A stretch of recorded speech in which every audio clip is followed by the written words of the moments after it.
¿qué tal? ¿Cómo les va? Bienvenidos a nuestro programa saludable, su programa de salud. En algún momento nos acompañó el colega que ahora vamos a volver a entrevistar. En aquel momento hablamos de COVID y los niños. En este momento, en este caso, vamos a tocar un tema que tiene que ver con la estacionalidad, una patología que suele llegar a ser muy grave cuando no es detectada y tratada a tiempo, y que tiene que ver con hábitos y costumbres de alimentación generalmente, como es el síndrome urémico hemolítico. Para eso, por supuesto, hemos invitado nuevamente a, podríamos decir, nuestro pediatra de cabecera, al doctor Rodrigo López, de Córdoba, jefe de guardia del servicio de pediatría del Sanatorio Allende de Nueva Córdoba, y staff del Servicio de Pediatría de Córdoba del Sanatorio Allende. Gracias, Rodrigo, nuevamente por acompañarnos y por poder tocar un tema que creo que es importante, que ustedes los pediatras realmente en la época estival están muy atentos a la pesca de esta patología como es el síndrome urémico hemolítico, y me gustaría que empezáramos explicándole a la gente qué es el síndrome urémico hemolítico. Bien. ¿Qué tal, Jorge? ¿Cómo estás? Siempre es un gusto esta comunicación y tocar estos temas importantes, ¿no? Que nos involucran a todos porque necesitamos del compromiso de todos para tratar de vencer a estas enfermedades. Síndrome urémico hemolítico, ¿sí? Es un síndrome que es propio de los niños, sobre todo en los menores de 5 años, ¿sí? En la cual hay una bacteria, ¿sí? Conocida como Escherichia coli, que tiene una toxina. Esta bacteria ingresa en nuestro aparato gastrointestinal, ya vamos a explicar después cómo ingresa, y produce primero un cuadro como una gastroenteritis, indistinguible de una gastroenteritis común, pero que esa toxina pasó a la sangre y desde la sangre puede llegar a cualquier otro órgano. Y no llega a cualquier órgano, sino generalmente a los que son más sensibles, más susceptibles. Entre esos es el riñón, y específicamente a las vasculitis, es decir, a las arterias más pequeñitas del riñón, y eso afecta a la función del riñón, produciendo un cuadro que se llama insuficiencia renal aguda, el cual es un cuadro grave, ¿sí? Que ya porque el niño no puede orinar, o si orina muy poquito, no elimina totalmente las toxinas que necesita. Y cuando afecta más, hablar del riñón, afecta por ejemplo el cerebro, puede asociarse a convulsiones. Cuando afecta al corazón, puede producir miocarditis. Inclusive puede afectar también a la parte respiratoria, pulmonar. Entonces, estos cuadros pasan a ser cuadros muy severos con mortalidad, pero además, lo más preocupante, o sea, también aparte de la mortalidad, lo que más nos preocupa a nosotros también es las secuelas que deja a largo plazo, porque esta es la primera causa de la necesidad de realizar trasplantes renales en niños menores de 5 años. Perfecto. Esta bacteria, como decía, ¿cómo ingresa? ¿Cómo llega a nosotros? Bueno, porque lamentablemente está muy presente en nuestra carne. Nosotros, como buen país carnívoro, ¿sí? Que tenemos muy buena carne, lamentablemente viene incluida en nuestra carne. Y en la carne molida o la carne picada es donde más se impregna. ¿Por qué? Porque es una bacteria que no está dentro de las fibras, sino que está en la superficie. Entonces, en la carne molida logra meterse dentro de las hamburguesas, dentro de las empanadas, dentro de la salsa que hacemos con carne molida o cualquier comida que hagamos con esto. Y si no está adecuadamente cocida, ¿sí? Esa bacteria puede quedar viva y eso puede contaminar el intestino de nuestros niños y producir esta enfermedad.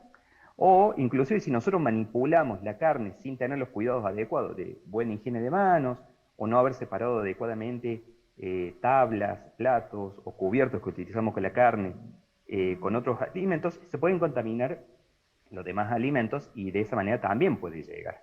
Entonces tenemos que tener mucho cuidado con esto, el uso de la carne molida y de las medidas de higiene a la hora de preparar los alimentos y servirlos.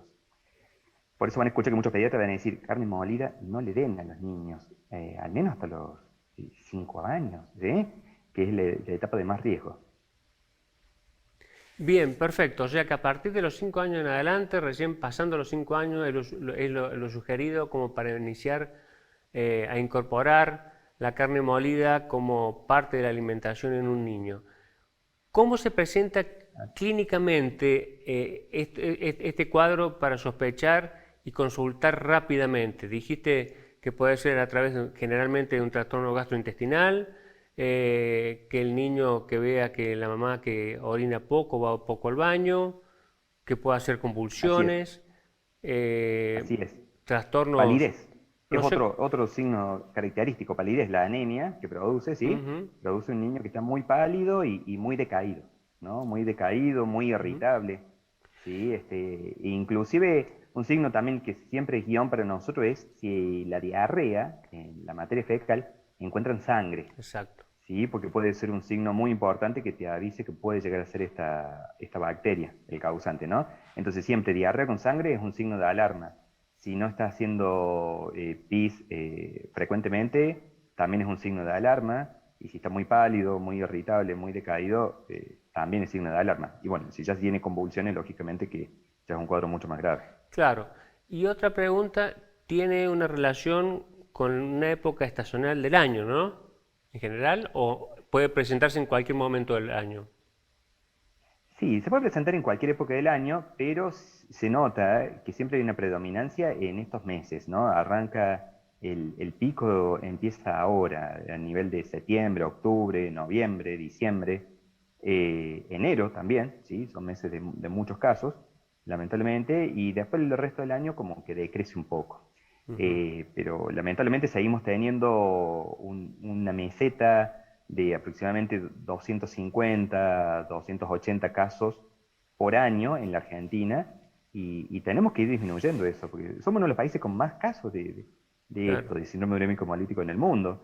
Y no puede ser, o sea, es algo que lo podemos prevenir, es totalmente prevenible, entonces tenemos que seguir haciendo esfuerzo como sociedad para prevenir esta enfermedad. Claro, sí, sí, bueno, el tema es la información adecuada, creo que es parte de la campaña más importante para prevenir esta situación y estas enfermedades. Te hago una pregunta. Bueno, vamos a las hamburguesas. Las hamburguesas que hacemos, que se hacen en la casa o aquellas hamburguesas que se compran congeladas, etcétera, etcétera, corren el mismo riesgo porque en definitiva el punto es la mala cocción o la cocción insuficiente o una corre mayor riesgo que otra. Sí, a ver, si pusiéramos en el tope de riesgo sería cuando vas a la carnicería y pedís carne molida y la carnicería te lo trae de una bandeja donde estuvieron moliendo un montón de carne, ¿sí? Y eso ya estuvo acumulado ahí mezclado con otra carne, esa tiene mayor riesgo de estar contaminada, Ujú, ¿no? Y si a esa encima la hacemos nosotros en casa, donde manipulamos más con nuestras manos, ¿sí? Y si la cocemos, y encima si son hamburguesas gruesas, porque las gruesas cuesta claro, más cocinarlas al medio, claro, ¿no? Y si encima usamos un tipo de cocción, como por ejemplo la parrilla por ahí no tiene un tipo de cocción parejo, entonces el mayor riesgo sería ese, ¿no? No haber tomado todas esas precauciones. Pero hemos tenido casos de chicos que han comprado esas hamburguesas congeladas, que las han cocido, pero se ve que ha sido una cocción muy rápida y no terminó de cocerse claro. bien y por eso también hemos tenido casos. Entonces, ojo con todas esas. Inclusive hemos tenido algunos casos con salchichas, ¿sí? Ujú. También, entonces, ojo que la carne molida no es la única, también la salchicha podría ser un posible vehículo, también tenemos que cocinarlas bien, o hay algunos chicos que por ahí tienden a comerlas crudas, no hay que permitirlo eso tampoco. Bien. O sea que después de los 5 años y buena cocción es el secreto para prevenir en general, como más práctico, toda esta situación de esta enfermedad que realmente puede llegar a ser crítica. Eh, el niño salió del alta, tu internado salió del alta por suerte. Después los controles de estos niños son muy frecuentes, tienen controles durante toda la vida, durante un tiempo determinado. ¿Cómo se sigue el control de los niños que han sufrido esta enfermedad? Bueno, depende mucho de si tiene secuelas o no. A ver, como decía, este síndrome urémico hemolítico tiene una mortalidad entre un 3 y un 5%, dependiendo de la severidad, dependiendo de dónde le toque, porque no es lo mismo que le toque en un lugar donde haya nefrólogos pediátricos, por ejemplo, donde no haya. Lamentablemente nefrología pediátrica no hay en todo el país, eso es una realidad. Y también dependiendo si hay terapias intensivas preparadas para manejo de estos casos o no, bueno, pero ese depende de la mortalidad. Y después, de los que quedan, ¿sí? de los que sobreviven, un 70%, gracias a Dios, evolucionan muy bien. 70% tienen controles periódicos. Al principio es cada mes, luego es cada 6 meses, y luego será cada año, aproximadamente hasta que se cumplen 5 años de haber tenido el síndrome hemolítico, y si hasta ese momento no quedó ninguna secuela, queda de alta definitiva. Eso es aproximadamente el 70% de los casos.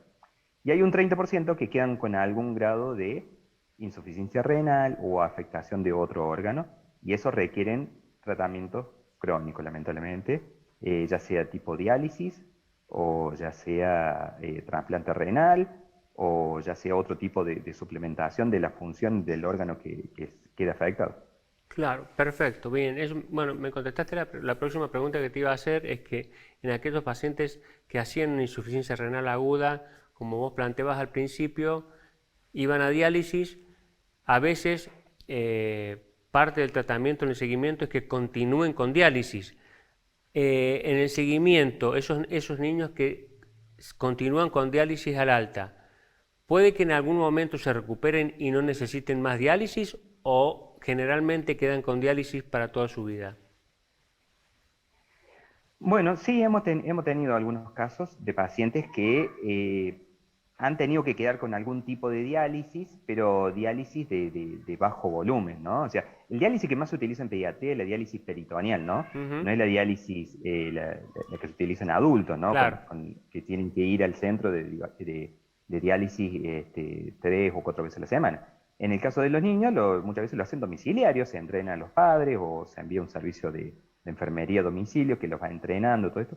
Y entonces hay algunos casos que sí, son los casos, gracias a Dios, estos casos que se van dando cada vez más frecuentes, de que requieren diálisis durante algunos meses y probablemente al cabo de 1 año a 2, ¿sí? Puedan recuperar parte de su función y queden con una insuficiencia renal leve, digamos, ¿no? Eso no asegura de que su riñón va a ser totalmente normal, ni que nunca más va a necesitar diálisis. Requieren controles, pero al menos no tienen que estar sí o sí conectados a una máquina, una cicladora o introducir líquidos y sacar líquidos todo el tiempo.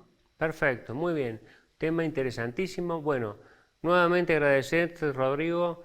Un tema interesantísimo en donde la prevención y las costumbres y los cambios de costumbres son fundamentales para evitar esta enfermedad que tiene francamente, si no se controla y no se hacen estas cosas, como decía Rodrigo, el tema de dar determinado tipo de alimentación después de los 5 años, con una buena cocción, el hábito de tener la paciencia de cocinarlo lentamente para que la cocción sea pareja y llegue a calentarse y cocinarse todo como corresponde adecuadamente, eso es fundamental.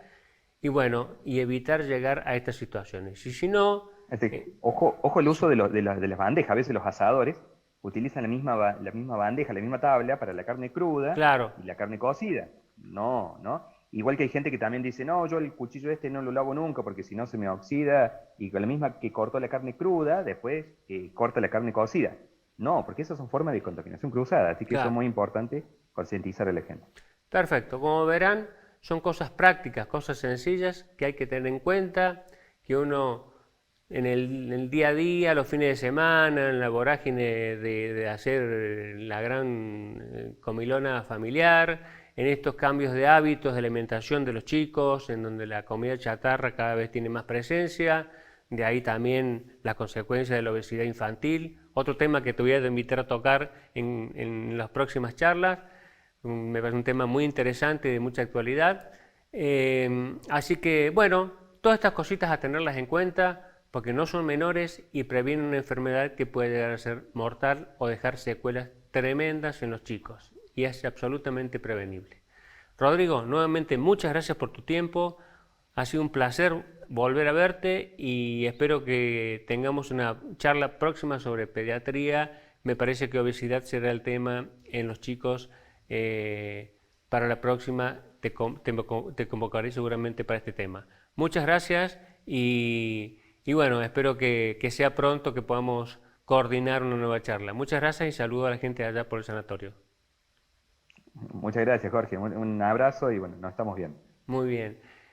Muy bien, otro tema interesante, otro tema que tenemos que aprender y otro tema que le debemos prestar la atención suficiente y la información adecuada para prevenirla y evitar las complicaciones. Síndrome urémico hemolítico. Mamás, papás de fin de semana que cocinan, ¿sí? La contaminación cruzada, si cortó carne con un cuchillo con carne cruda, no cortar la carne asada y evitar el corte con distintos cuchillos para los mismos cortes, ya una vez que se haya cocinado la carne o la carne ya está cruda, etcétera, etcétera. Tener cuidado con todo ese tipo de cosas y la cocción adecuada en tiempo y forma y tener la paciencia suficiente para tener una muy buena cocción. Y el número clave es 5. Después de los 5 años recién incorporar a la alimentación este tipo de comida para evitar esta enfermedad. Nos vemos en el próximo programa.